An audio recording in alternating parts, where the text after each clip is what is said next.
The first thing that struck me was his voice, parched, trembling, like the wind had scraped it raw. "Dad, they left me and went home." His words came out in fragments, as if they didn't want to be spoken, as if he was trying to shield me from them. It was bright outside, I think. I remember the sun pressing warm against my back through the car window, my fingers still pruned from the dishwater when the phone rang. The voice on the other end. Disney Lost and Found. Courteous but robotic. I already sensed something was off. There's a certain tone people adopt when they think you don't deserve the whole truth. My son's breathing crackled through the speaker. I could hear the vast emptiness surrounding him. You know that kind of silence? The one that buzzes because it's too wide for a child to sit alone in? They left him, 6 years old, by himself, in a place that brands itself the happiest on earth. All those bright colors and smiling faces must have felt like a lie melting off the walls. I didn't ask for explanations. I didn't panic. I just got in the car. It wasn't always this way. Before the lawyers, before the clipboard-carrying therapist, before she started writing her name without mine at the end. We used to take him to the zoo on weekends. He loved the elephants, said they looked sad but strong. Back then, I thought that meant something. Now she's married to a man who once tried to teach my boy to be a man by locking him outside mid-meltdown. Her parents, who once treated every mistake I made like a catastrophe, now sip wine quietly as the world crumbles behind them. But this was something else. This was apathy drawing a battle line. So I called her. 1 ring, 2. She answered, laughter still in her throat. I told her. "Oh, really?" she said. Didn't realize. Then I heard his voice in the background. "Good kids don't get lost." It wasn't just what they said. It was how they said it.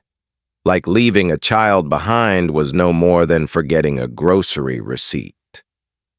I stared through the windshield, wipers brushing away sunlight instead of rain.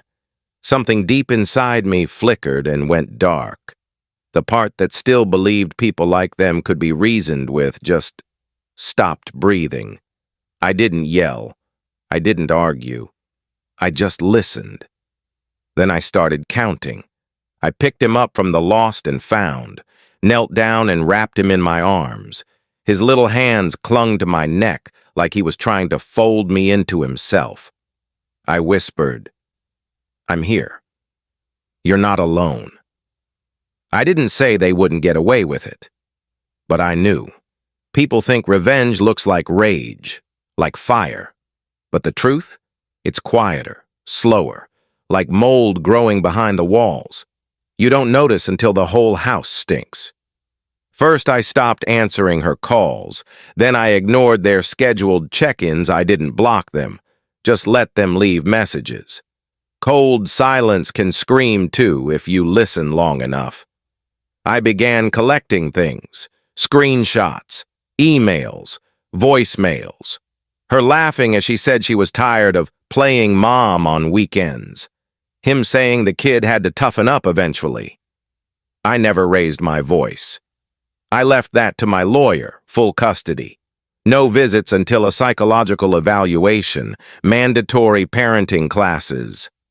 The look on her face when the judge read the decision, it wasn't shock.